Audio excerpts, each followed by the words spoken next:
I'm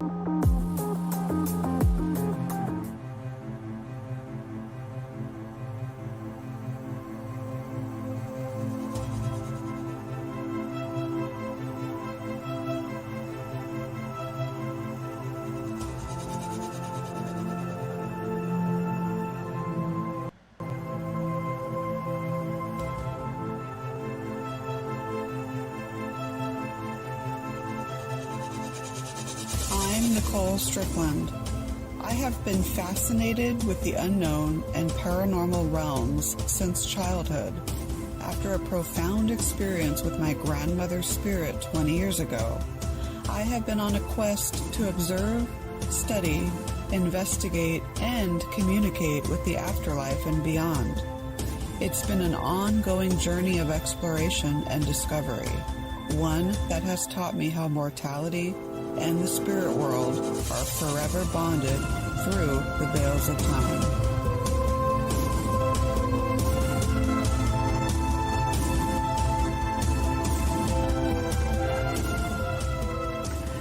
Okay, welcome to another night of the Afterlife Chronicles right here on WLTKDB.com. You guys know the site, WLTKDB.com there. It's a Thursday night, July 21st, almost shooting right into August here. This month has flown by super fast. We have a great guest tonight. Before we bring her in, just a couple of announcements as usual. So Voices of the Dead, hosted by Kenneth Drake, comes on right after mine at 10 p.m. Eastern. So it's a fabulous show. So make sure to check that out. And of course, like I say on every episode, make sure if you haven't listened to the other shows, all kinds of different shows about the paranormal, psychic mediumship, you name it. Great hosts. It's a great team of people. I'm very happy to be a part of this station. And of course, I'm your host, Nicole Strickland. Let's see, OC Paracon tickets, October 1st and 2nd in Anaheim, and we're already in July, so a couple of more months to go. Tickets are still on sale, so you might want to check that out at ocparacon.com as well. And then I made an announcement on Facebook. I'm very proud to say that I am now represented non-exclusively by RK Entertainment, and so it helps to have amazing types of events at colleges and universities, corporate events, theaters, you name it. So I'm very happy to be a part of that family. Excited to see where that journey will take me. So 2 minutes in and already need water, folks. And so let's see what else. You can follow us here, WLTKDB, just with that handle on our social media channels, Facebook, Twitter, YouTube, Twitch, you name it, WLTKDB. Afterlife Chronicles at Afterlife Chronicles and Beyond on Facebook. Of course, author NicoleStrickland.com. And then just real quick, I read an article. I don't want to take up too much time because we have a great show tonight. But I read an article and it was on bigthink.com and it was titled After Death, You're Aware That You Died, Say Scientists. And this is interesting. So the evidence that many of these scientists are unearthing is that there's a certain neurological phenomenon associated with a near-death experience. So what they're seeing is a surge of electricity in the brain moments before actual brain death. And so in a 2013 study by the University of Michigan, I guess on rats, they found that they were in a hyper alert state moments before death. And then, of course, Dr. Sam Parnia with New York University's Langone Medical Center has done a lot of research into NDEs. And so he and his team have strongly feel, based on evidence, that NDEs are caused by reduced blood flow coupled with abnormal electrical behavior in the brain. So that could be where a lot of people see that tunnel right after they die, the tunnel that goes into the light. It may arrive from that surge of electrical impulses. And then, of course, the evidence is suggesting that the cerebral cortex is alive 2 to 20 seconds after death. So they're trying to discover how consciousness can exist for between those 2 and 20 seconds after physical death. And then Dr. Parnia said too that in his studies it can take hours for the brain to actually shut down. So a very interesting article. And again, the title is After Death, You're Aware That You've Died, Say Scientists. And again, that's on bigthink.com. Okay, so now to the meat of this episode. Very, very excited to have this guest. We've been communicating through email the last few weeks. Lindsay Sharman, her website is rogueways.org. So, excuse me, I can't talk tonight. Two wires aren't connecting. ROGUE She is a shamanic healer and teacher who recovered from severe childhood trauma in order to bring transformative teaching and healing first to students in public schools and now to people of all ages and fans of her shows. Two shows here, Rogue Ways and Middle Path. She is an author of 6 books and an experiencer of different paranormal realms and states of consciousness. And she offers spiritual teachings, spiritual services, healings, blessings, courses, and orgone and crystal jewelry to empower people to uplift and heal themselves. So quite a bio there. So Lindsay, thank you so much for joining me tonight. How are you? I'm fantastic, Nicole. It's so good to be here with you. I know we, like you said, talked a lot through email, so it's nice to finally meet and be able to chat. Yeah, absolutely. I know it's been a few weeks now that we've been emailing back and forth, and it's so funny. I don't know why I'm needing all this water all of a sudden. Weird. I've been Anyways, yeah. so So, dehydrated. It's so hot everywhere. So I've, oh I've my got my coconut water. We're good. I know. I'm like, I think so. I mean, it's like Florida here in San Diego. It's crazy. So I think that's it. But it's just like, oh my gosh, I have like 5 water bottles here. Hello. My fans know that I generally have at least 4 drinks at all times. Oh my gosh, you beat me. I'm always. Oh my god, it's so embarrassing. I'm always chugging water. It's hilarious. Seriously. So, anyways, again, thank you so much for joining. Probably going to have you on more than once because you have a lot of experience, a lot of wisdom, a lot of knowledge to share. So I thought, if you don't mind, maybe we can start with your background and how it led into all of the work that you do today because you're very multifaceted in everything that you do. Yeah, it So, all it all kind of bled together, you know. I've always had a lifelong passion for helping people. That's what led me into teaching. I've always had a lifelong passion for reading and writing. That's why I taught English and eventually wrote books. And I've always had a lifelong connection to, what we could call the other side or spiritual realms, spiritual beings, and that sort of information and connection has always been just a part of my life, so much so that I didn't realize that it was there at all. That's just what life was, and it took me a long time to understand that not everyone has this connection as clearly or understands things as clearly. And, not to say there aren't many who understand or can do other things much more clearly than myself, but just that it was always present. right. And so eventually, this led me to do what I do now, which is, to write and publish my books and share them. Many of those are channeled directly from these sources and these other beings, and also to share my teachings and my guidance spiritually with others who are seeking. I do offer those courses, like you said. So I do a lot of teaching. I also teach one-on-one, and I work with people one-on-one, mostly via Zoom, through all sorts of issues that they're having, spiritual and otherwise. But mostly spiritual. I do some shamanic healing and blessings as well, like you had mentioned. And all of this just sort of came out of all of those interests and life paths that I was, already wandering down and sort of came together. And I like to tell people, I was sort of forced into it all.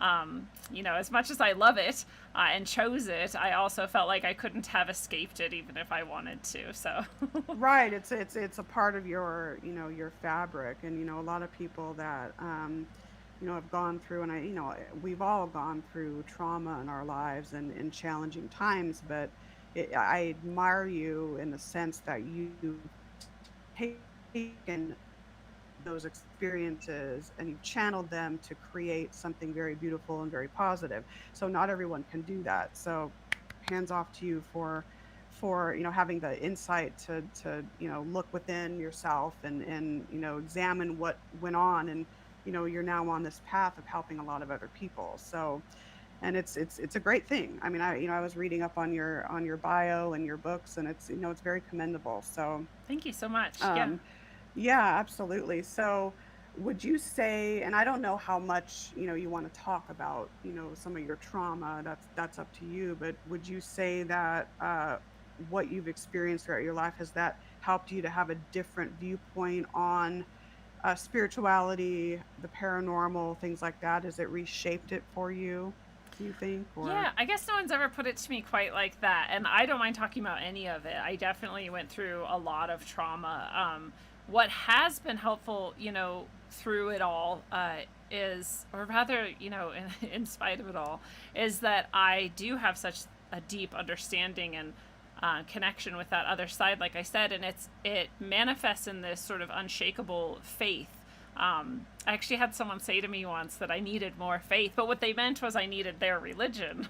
And I said, I yeah. don't know if anyone has more faith than me. I mean, I think there are people who have as much, but I have literally could not convince me of anything but that we are spiritual beings having a physical experience, because I've been there so many times in so many ways and had so many profound synchronicities and these miraculous things happen to me that I'm like, even when I suffer very deeply, which I seem to still do, no matter how much I've healed, we all have our cross to bear, right? We all do.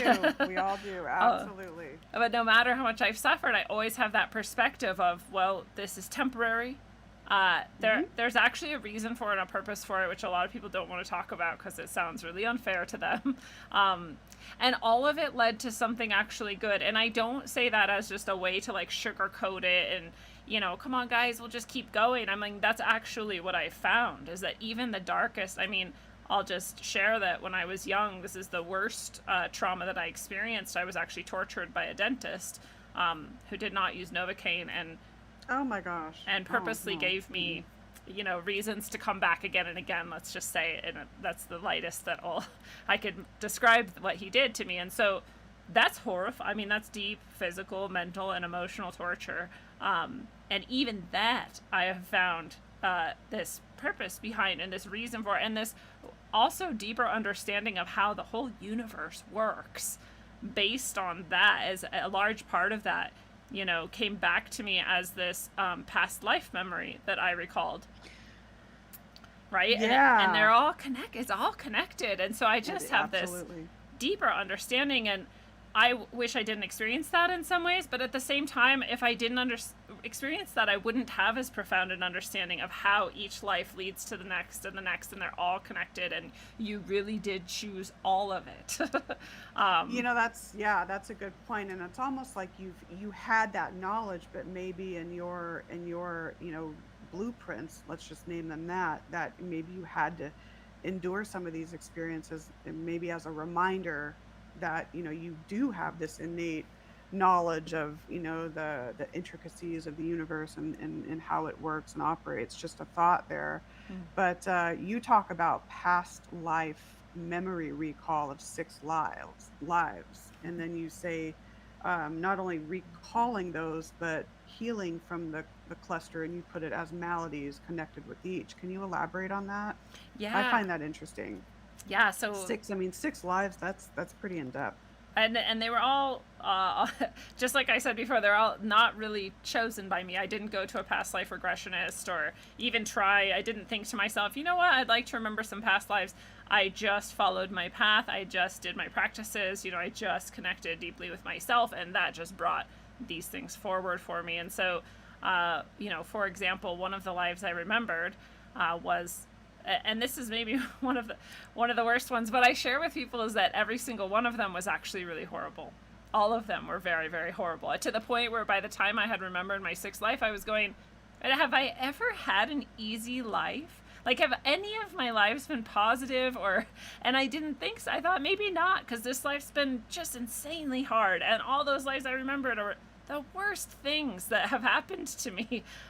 Because when you remember something like this, for me at least, it is like you are experiencing it and have experienced all of it, therefore. So, and all of them were these deep, horrible traumas. And I started to wonder, if I just broken over and over again? Is this just how life goes? And I actually had a dear friend of mine now, Catherine O'Shea. She would be a great guest for you as well. She brought back yet another memory, and this memory and this message from one of my guides was that not all your lives are horrible. They're not all bad. You just chose this life to heal like a bunch of stuff from all of them, and so that's why like this is what's coming up over and over again. But it gets better.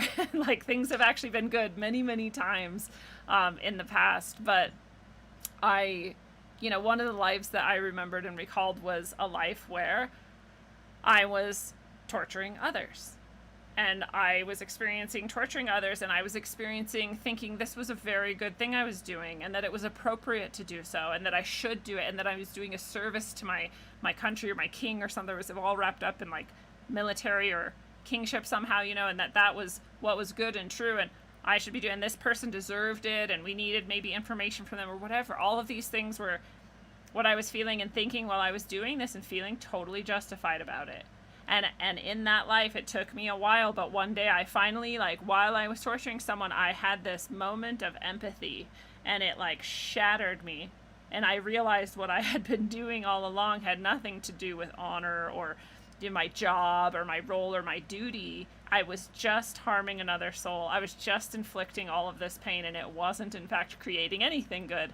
It was just creating pain and torture, and I broke, and I became this severe alcoholic, and I was sitting in this gutter basically, and this is back in times when torture was probably a lot more common. Oh gosh, I maybe, know. right? My goodness. Right. My goodness, yes. It was awful. And I had this whole experience with that. And so when I got, came back to sort of consciousness in this life, I was like, well, no wonder I was tortured in this life. I mean, there is like a karmic balance that actually is taking place. In fact, it's very possible that that dentist who did that to me is one of the people who I tortured in that life.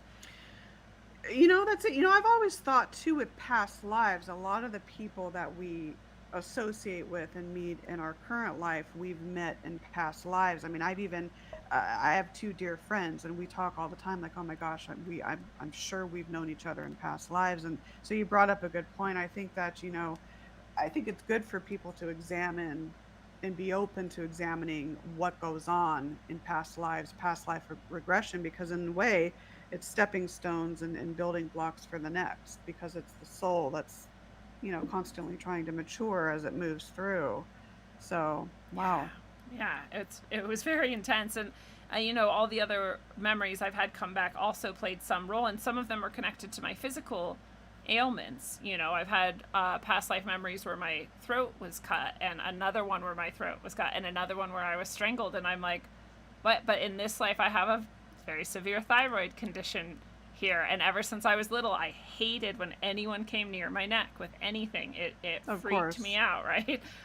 Irrationally so. And so I'm like, well, now both of these things make sense, right? I had one where I was such a haughty, like a just arrogant, really selfish woman, and I had this man who I just controlled. Like, he just did whatever I wanted him to do, and I just thought I was so amazing, and he was trash, and he deserved me to control him, and all I deserved to have this control.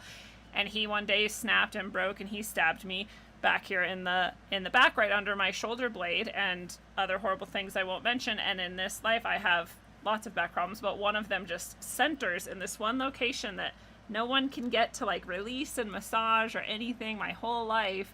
And if I'm ever getting slightly arrogant, that area just like burns and hurts.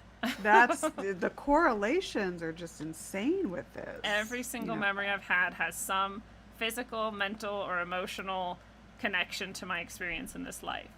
So the previous life to this one, what are some of the similarities and correlations to that you can recall, or that you want to talk about, of course? That actually is the most recent in time, the one I just described. Oh, okay, okay. Timeline wise, but I don't necessarily know that our soul experiences things in linear time. I don't know that it matters to us living here as what the timelines are, but I don't know that the soul cares. Yeah, I've thought about that too. I question time is a funny concept, and I do not believe it's linear. I think that it's an illusion, and that's how I put it, an illusion for us here, that it seems like it's linear, but I don't think it is. I can't imagine consciousness is limited by time. Mm-mm. Yeah. No, not at all. Not at all. Oh gosh, such interesting discussion. So do you think, I mean, this is kind of a silly question, it's kind of like duh, but in your opinion, how do you think our past lives shape our current life and even our future lives? Do you think it's going to be situations where people will have experiences in past lives and then have kind of a correlation in their next life, and that's how it goes on and on and on until whatever needs to be worked out is will be worked out, so to speak. Yeah, I think it's exactly like that. It seems that all my experience supports that as being true. That and that's essentially what karma is, right? Is that we have free will. We can Right. do literally anything we want.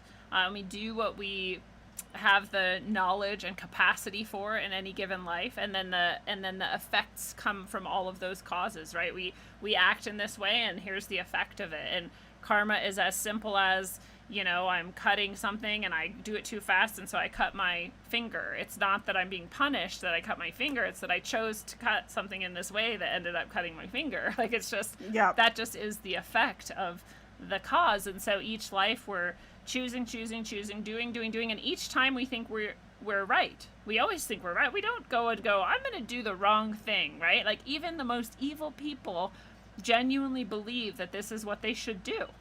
There's some Right. reason for it, right? And they may be very twisted, but in their twistedness, even, they think this is the best choice for me. This is the right thing for me to do. Even letting aside like what is right and what is good, and this is just what your person, your free will, and your consciousness from your perspective has said. Well, this is the best I can do, or the right thing for me to do, and so you do it. And here's the results of your actions, right? Exactly. Every time. And so if So you do you oh, go ahead, I'm sorry. no, you go ahead. No, I was totally interrupting you, sorry about that. Now, do you do past life regression on people? Have you ever done that, or just on yourself? I haven't even done it on myself. All of these things have just come through Just come through. vision, and I go into what I just call spiritual space, which other people might call like a trance or a deep meditation. And I'm maybe a big weirdo because I don't latch on to many words. Not at all. No, no, not at all. Not in my book. Yeah, thank you. I don't tend to latch on to like the words and the phrases and the modalities and the names of them that other people use. So I don't do, I think, anything that anyone else does except tarot readings and I Ching readings. Those are maybe the things that I do that other people could recognize easily. But otherwise, what I do is all encompassing, and it's guided by my guides and whoever I'm working with, their guides. And so I don't offer any specific, like, I don't say, okay, we're going to go in and talk to your guides and we're going to find a past life and we're going to do some past life healing or regression. I just say, we're going to do a session, and whatever it is that needs to happen is what we're going to do. And your guides are in charge of that, and they know best. And even if you think of your guides as your highest self, which is at least one of your guides, right? If not all of them. It should be, right? Right. Makes sense. That knows better than I would know, knows better than you would know. And so we're just going to follow that lead and do what needs to be done. So a lot of times I'm working with people, past lives come up. A lot of time I'm working with people, past lives don't come up.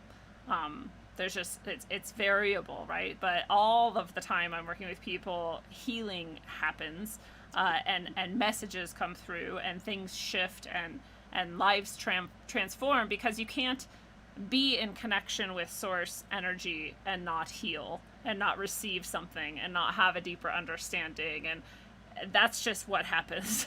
And you can find that connection to source energy through so many modalities, so many different healers and teachers, not just me. And so I have a lot less labels, and that makes it a less easy, I think, sometimes for people to understand what it is I do and can help them with. But I just have faith that the people who can feel my energy and know, like, that's the right energy for me, that's what I need, and that tends to work. This is really, really good advice. I see Nikki in the chat there. Nikki, he's asking, how long is one of your sessions? Just FYI. I'm sure they, range and, between like a half hour, hour and a half, maybe. Yeah, generally a guidance session, which is where we go in and we communicate with your guides and allies and see what happens. And sometimes past lives come up, and sometimes blessings happen, and all kinds of things can happen. That's an hour.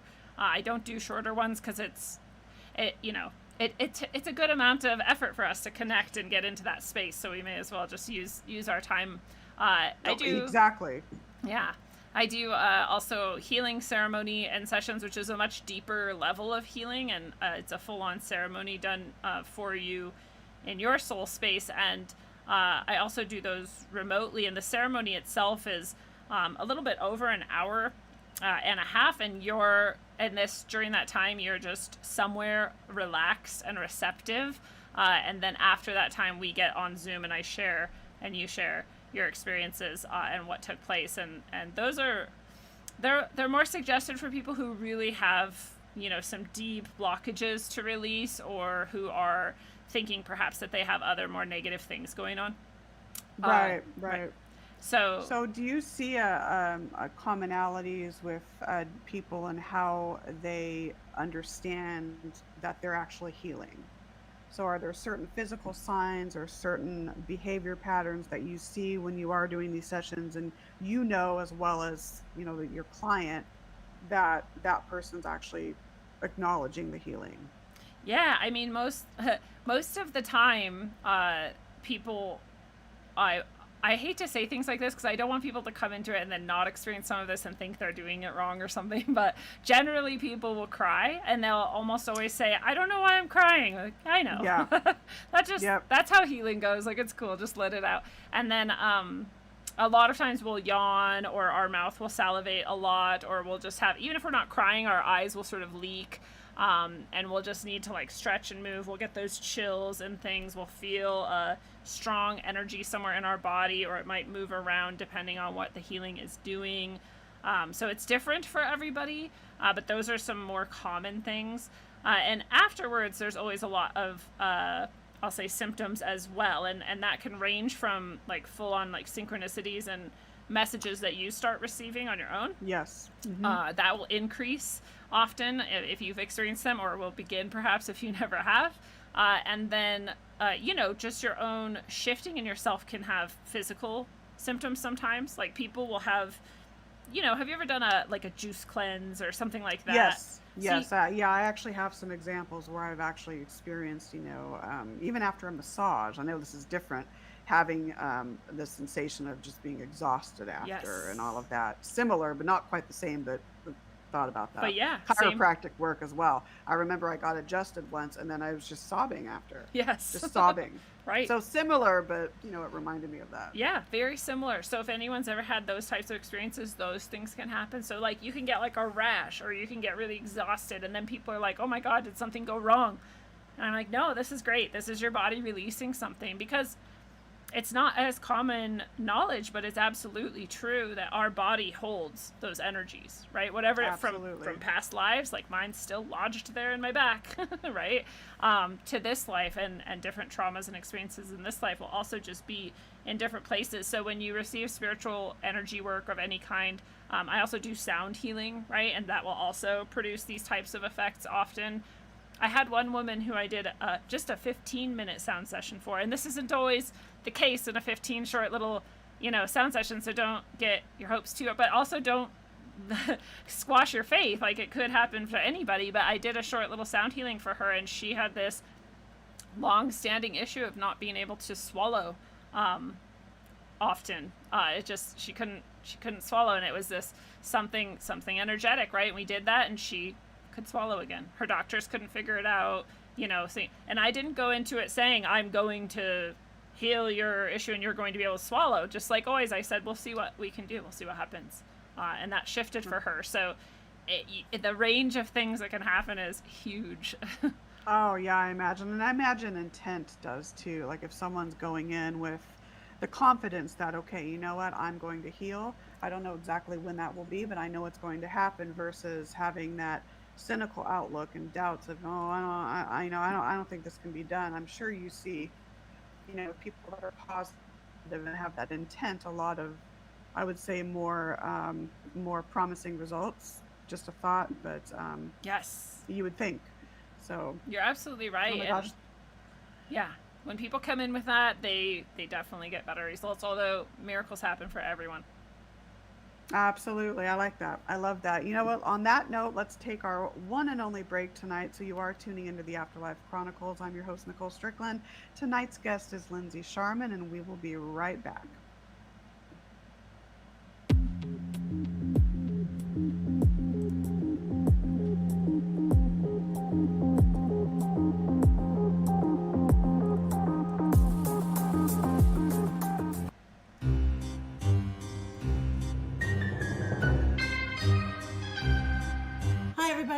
Patty Negri. Hi, I'm Pete Orbea. Hi, this is Nicole Strickland. My name is Hero.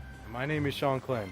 Hey everybody, Cleet Keith here, author of Ghost of Greystone Beverly Hills. I'm excited to invite you to the OC Paracon, which is going to be the first week in October. Now that's just some of the people you're going to meet at Orange County Paracon. That would be Anaheim's first ever paranormal conference. I'm Henry, the organizer and also the host of Paranormal Perception, inviting you to meet those people that you just saw. You'll meet everybody, including some guests, some people that we haven't even announced on the website. It's going to be a surprise.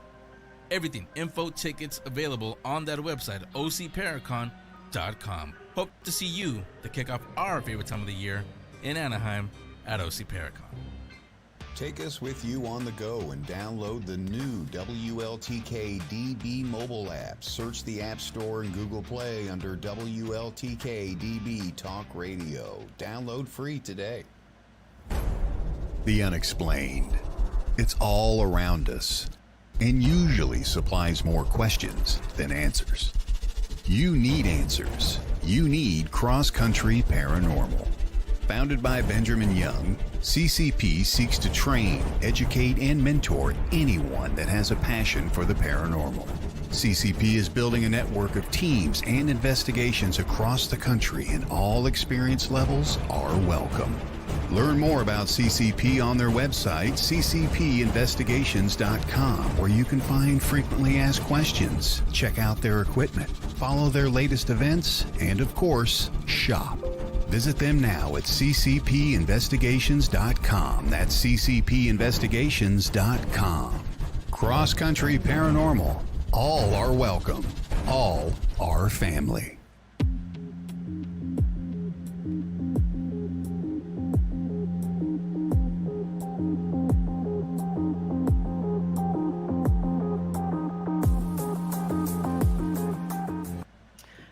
Minutes past the hour there. You are tuning right back into the Afterlife Chronicles right here on WLTKDB.com. Of course, I am your host, Nicole Strickland, and tonight's guest is none other than Lindsay Sharman of rogueways.org. So ROGUEWAYS.org.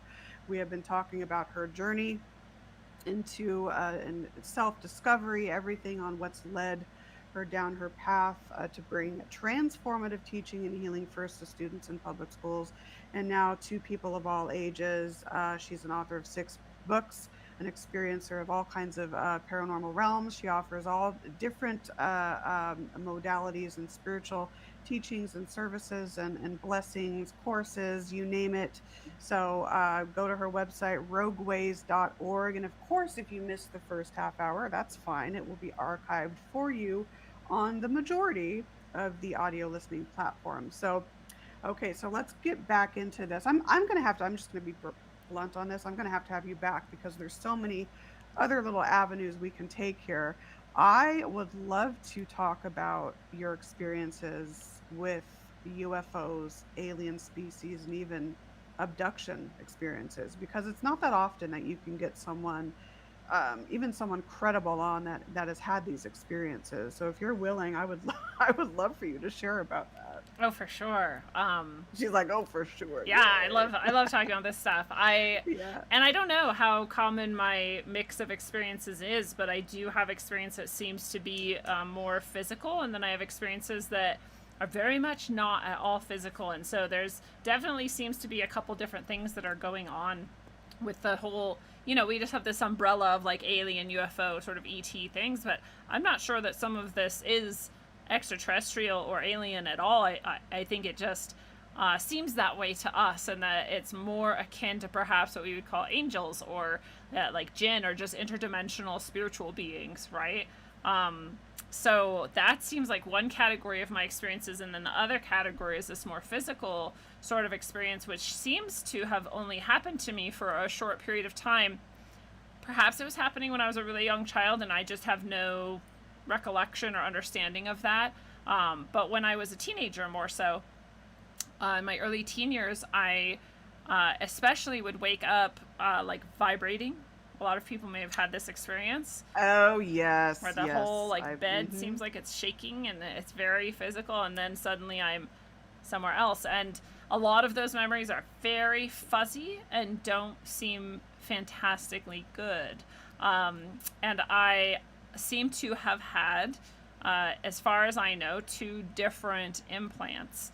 And I pointed them out. I pointed the one that I was aware of out to my mother. It was behind my ear here, and there was a bump. And as I could push on it, it would move. Like it was alive. Have you had like any like CAT scan or MRI to like just to try to see what that is? No, That because I would be curious. no, we were very, very poor. And she also was like, that's just like a zit or something. I'm like, why is it moving? That people have this profound ability to dismiss things, myself included. When very strange things first started happening to me, 100% of them, I was like, it's the wind, it's the sun, it's swamp gas, like, you know, all the things it could be, except that something paranormal and crazy was happening, because that's a lot to deal with.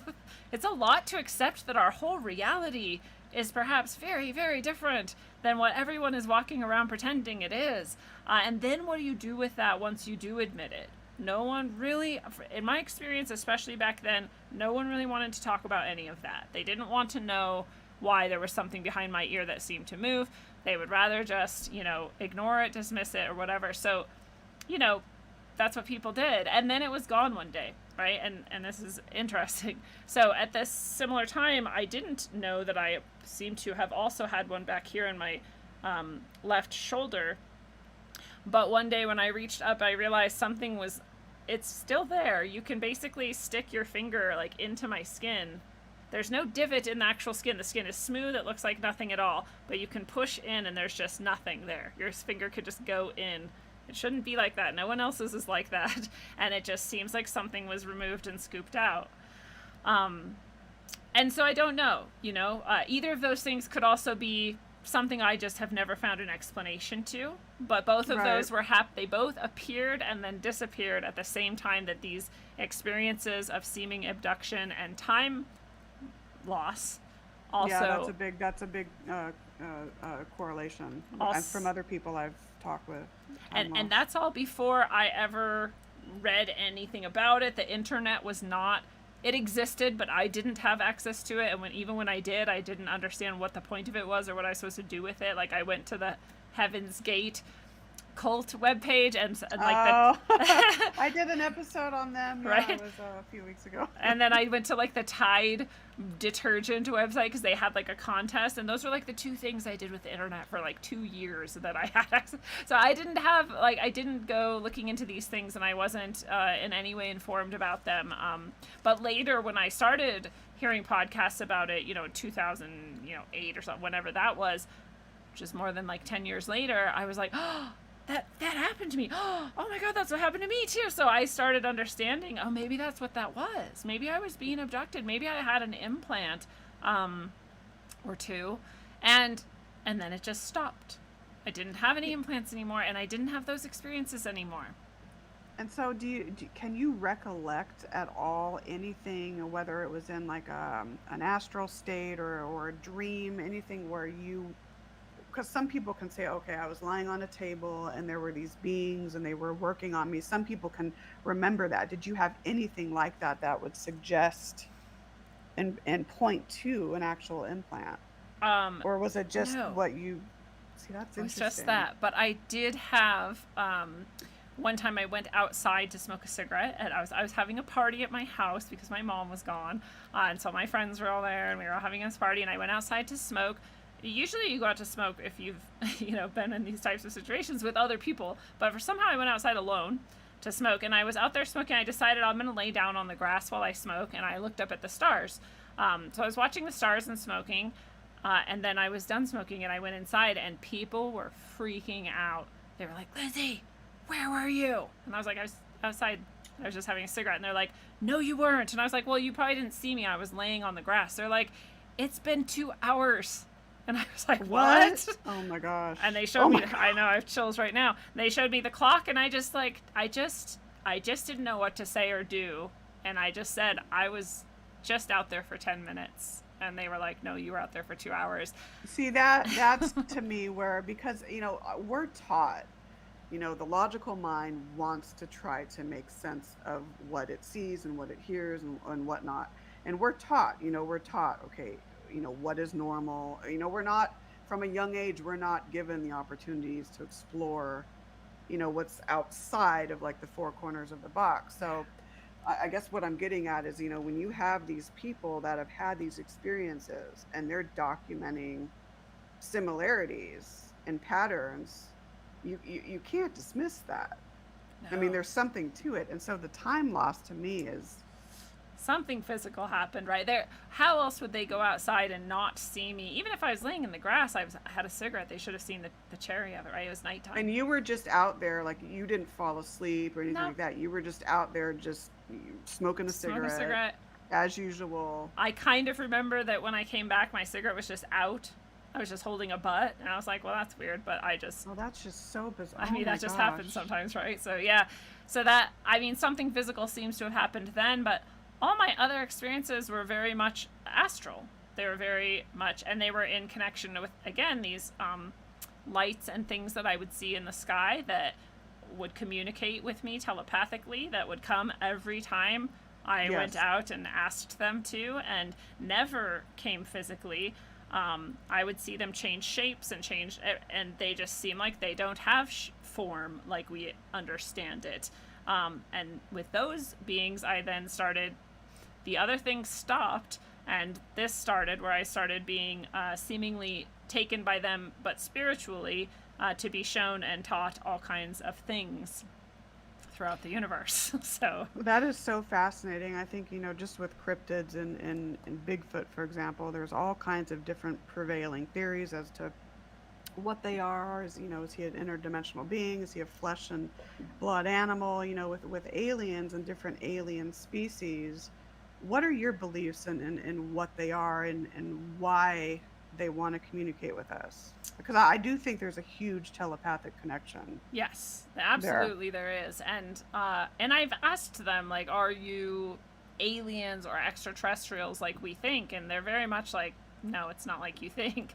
Right, Or it's not right. like people think. And I do think a lot of what people interact with and experience is that this interdimensional being that is more spirit than anything else, but that it can manifest what we perceive to be physically. So it can look and stand in front of us. It could look like a Bigfoot if it wanted to.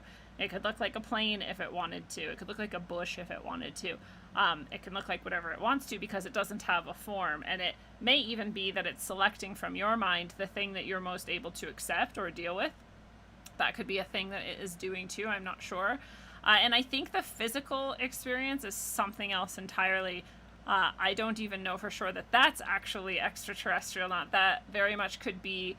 People have proposed that perhaps it's military that uses various really advanced technology to do various experimenting on people, and that could definitely be. There's a possibility that what our governments and militaries of the world have created or have access to is far, far beyond what we are told to believe they have. Oh, absolutely, Right? absolutely, yeah. So who It's knows? I mean, they could even create missing time experiences in that. I don't know that they can't, right? So I'm not sure that that is alien either, but one was definitely seemingly physical, and the other was definitely seemingly just spiritual. very interesting. Do you think that they're figments of our consciousness, or maybe fragments of the whole collective consciousness sphere? I wonder. I, to be quite honest, I think everything is, right? I think this is a hollow fractal universe, and I think everything is mental. It's all a projection of some consciousness or mind, and we interact with it again in the way that we are able to perceive it. So just like we see like this very limited amount of the actual spectrum of light, and we hear a very limited spectrum, and so these are the things and the ways we can perceive it, but what is its actual nature? I mean, you'd have to be God to know, right? You have to be source to understand like what is the whole spectrum and how does it actually look or hear, sound like, right? That's beyond us, I think, in many cases. So Yeah, no, I agree, and I kind of think out of the box like this too, and I often ask myself, how is it? I mean, is someone standing over there? Is that person seeing and hearing the same thing that I am? right. I mean, at all times. I mean, obviously, if you're in like a classroom and there's a teacher, doing a lecture, and the students are responding, obviously that's suggesting that, okay, they're hearing the same lecture and the same words coming out of the professor's mouth. But then I often wonder, I'm like, gosh, am I seeing something different than everyone else? I mean, I don't know, my mind goes into all these Yeah. weird, Well, this is it's just, oh my God, it's crazy. It's it like, is do we live crazy. in a matrix? I think we do. I think in we many do. ways. I don't think it's a trap, but I think it is like that, in that it is Yeah. this hollow fractal projection that is everything. Everything is everything. And I don't think that means it's not important to make distinctions, and that, this is this type of phenomenon and that's that type of phenomenon, and we understand them because that's how we develop our discernment and our understanding. But even, saints, for example, I've been really into Padre Pio again lately. I don't know if you know Padre Pio. I've heard the name. So I just had, I'm going to forget her name. She wrote the Metal, Carrie Ann Brodsky, on my show, and she talks about, and she wrote this really beautiful book, and it's concerning Padre Pio. And, and I'd heard about him before. He's this amazing saint who could bilocate and levitate and heal people and just had the stigmata and all these things. And very recent too. He died in the 1900s. So, but oh, wow. But he, gave a sermon, or if that's what it's called, to a bunch of people, right? And they were from all over, because at this point in his life, he was more famous, and people would come pilgrimage to him and ask him for blessings and whatnot. So there was Italians there, and there was French people there, and there was African people, and there was people from everywhere there. And he gave a sermon, and everybody understood it. Not all of them spoke the same language. See, that to me, there's that universal consciousness, and I think there can be ways of understanding beyond just the spoken word, and that's an example of that. So just to show here, channel energy, I have been healing with Lindsay for 8 months. She has helped me tremendously. Awesome. And then, of course, I forgot to flash this earlier. Candy Singleton, fabulous session, love it. My teacher was Dr. Laura. I think it says, I don't know if that's a mistype there. Dr. Laura, is it? I don't want to say loser, but I know. it might be laser. That's probably a mistype. Who wrote Afterlife Communication, and I love hearing this. Brings me back to my lessons 4 to 4 years ago. So great stuff. I mean, this is just, I love talking about, the different aspects of the universe, because I do think that we do live in a matrix, but there's so much out there. And I think it's in many ways beyond what us as mortals can really understand and comprehend. And it makes me, wonder, like, okay, once we enter the afterlife, or whatever dimension you want to call it, are we going to be granted the secrets to the universe? Maybe, maybe not. I don't know. Yeah, and maybe it's based on what we can understand and handle, right? Like, maybe that's part of the whole progression, is just getting more and more perspective and more understanding and more nuance. A lot of people will ask me, like, well, why haven't I experienced that? Or like, why you? And I'm like, I genuinely, because I've seen people be looking at exactly what I'm looking at and then block it out of their mind completely. Right. And then when I bring it up to them later, and I'm like, please tell me I'm not crazy and you were there, because now you're pretending like this didn't happen. And one of them finally admitted, like, yes, I remember I saw it, but don't ever talk to me about it again. Like, there's some things that are actually really difficult for our consciousness to handle, and I think you experience exactly what you need to, exactly when you need to. I agree with that. And I think too, some people are, I think, just more innately perceptive, and I see that with you. I can sense that. And so and there's something, people that and we've, like I said earlier, we've all had our trials and tribulations. We've all had challenges. I've endured hardships. Everyone has at certain points in their life. But I think that those that have come out of trauma and have dealt with a lot of challenges really have something very special and very beautiful to offer the world. And so, I think that that's your journey. And, do you think that people that have dealt with or experienced, I would say, extensive types of trauma, do you think it somehow alters their brain chemistry or any sort of electrical activity in the brain, thus making them more susceptible? Oh my gosh, there's a spider on my wall. Hello. Maybe it's an interdimensional being or true. shapeshifter. I don't know. There it is. It's the heat. The heat draws them in. Right. So, so in other words, do you think that this alters brain chemistry or electrical activity in the brain, thus making that person more susceptible to being more open to, metaphysics or the paranormal?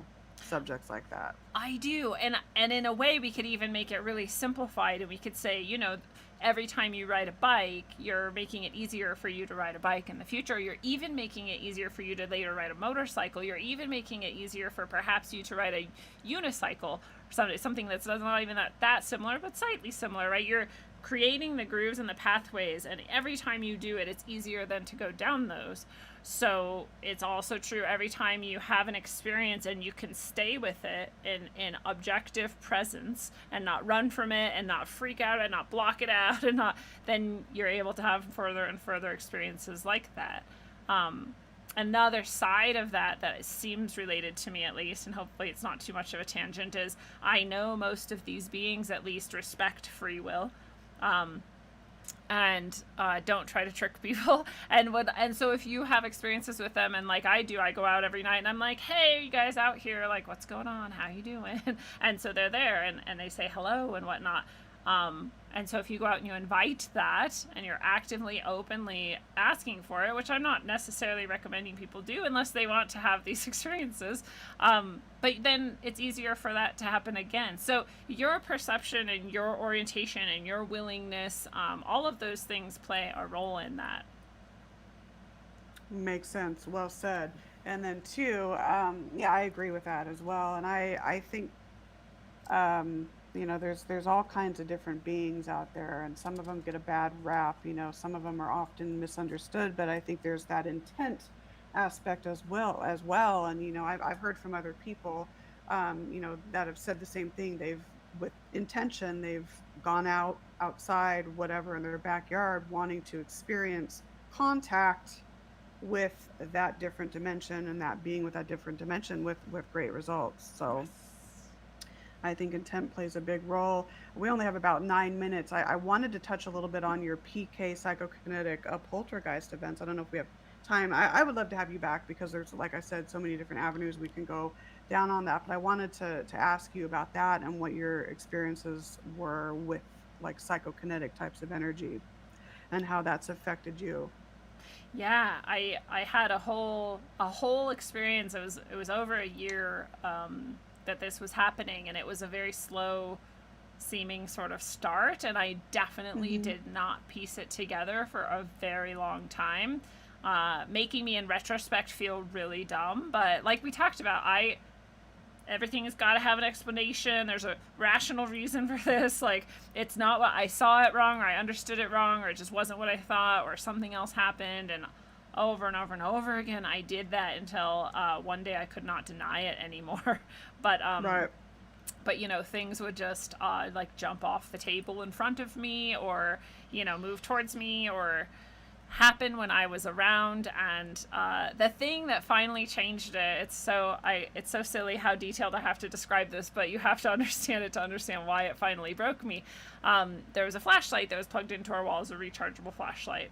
And to turn this flashlight on, you have to pull it out of the socket.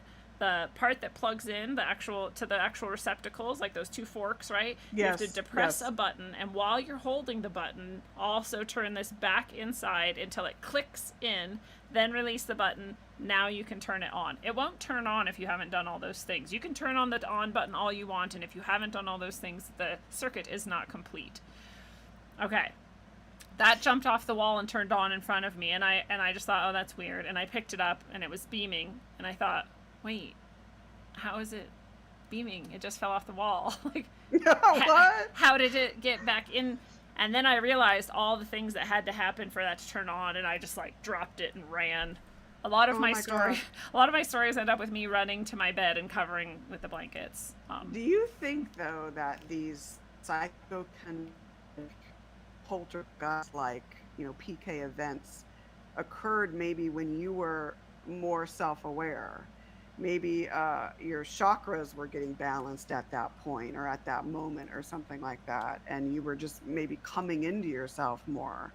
I Yeah. don't know. Just thought I'd throw that out there because I'm wondering if, when people do have those events, if there's something like that going on where, maybe a chakra balancing or something to the effect of something's occurring between the mind, body, and spirit. I don't know. Yeah. No, that is was definitely happening. Whether or not that's what caused this, I don't know. But I was definitely going through many transformations on a spiritual level. That's so amazing. But it seemed obvious to me at the time that it was an entity doing it, not me, not my energy, right? And that it was trying to do that on purpose. Another really fun one was I had this experience where I basically traveled out to the center of the universe with the beings who are the more spiritual ones and not the physical ones.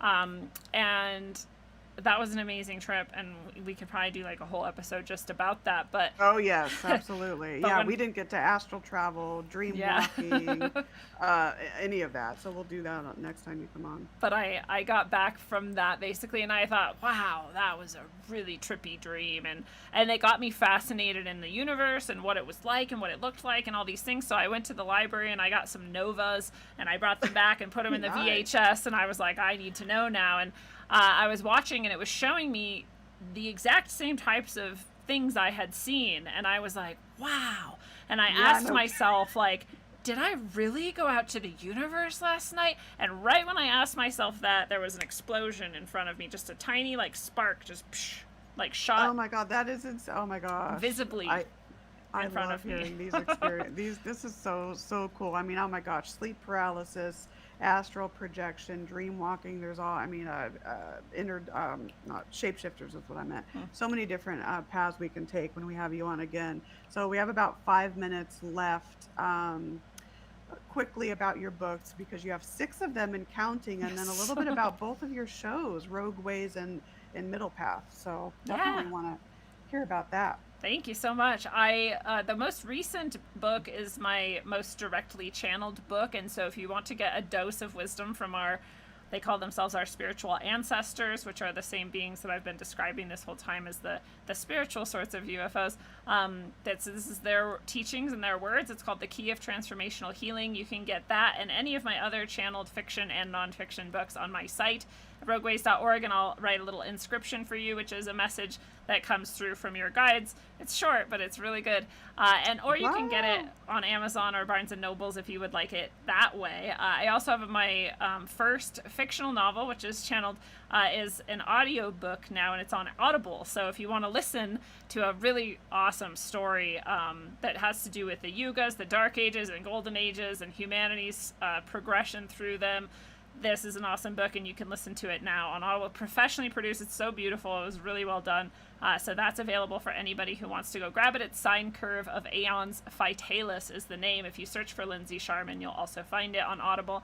And I would love for people to come check out the show if they're interested in this or other things that I talk about on Rogue Ways. It's kind of everything. It's like community, consciousness, conspiracy even, and current events and all sorts of fun things. I have different people on. And then Middle Path is my show on Thursdays that I do, usually tonight at this time, but we're doing this instead, which has been so much fun. And I usually do some spiritual teaching, and we just explore some various spiritual traditions or looks. Are very eclectic and syncretic, so all traditions are my path, and that's kind of what the Middle Path is finding the way, through any given extreme. So all my shows are at 7 p.m. Mountain or 9 p.m. Eastern, and that's Sunday, Tuesday, and Thursday.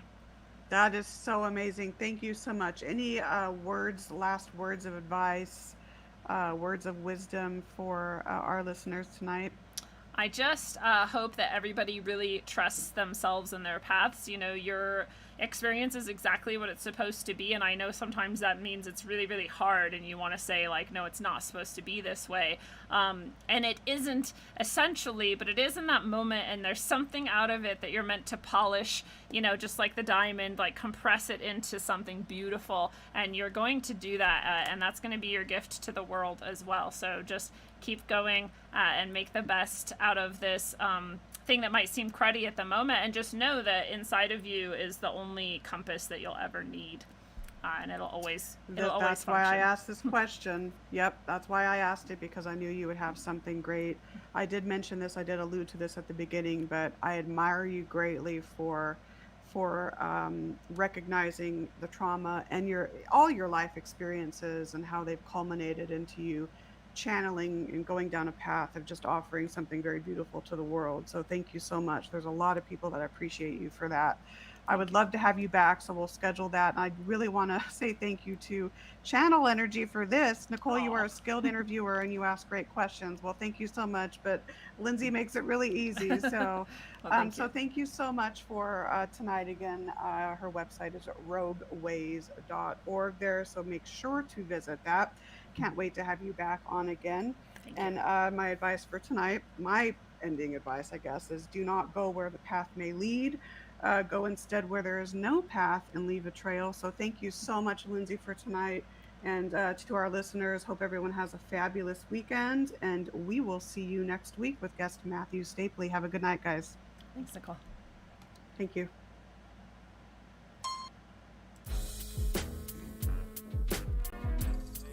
Yeah. Yeah, yeah. I ain't known all around the world. Shit, no one even heard of me halfway around the block. I just got an SOS from somebody's girl, begging for a photograph of my watch. Most don't know what time it is. And in my sinuses, the league is gonna find the kid, administer punishment. Underwater drumming squids, fuckers wanna pummel and toss them in the rubble bin. What a dumpster fire, motherfucking wire. Tried defusing it, if your thoughts are living, grow tired. Couldn't have been a mouthpiece in your mental housing. Sent to finish bounties on everyone who's doubting. There you have it, folks. There's the first round. Contestants know what they won.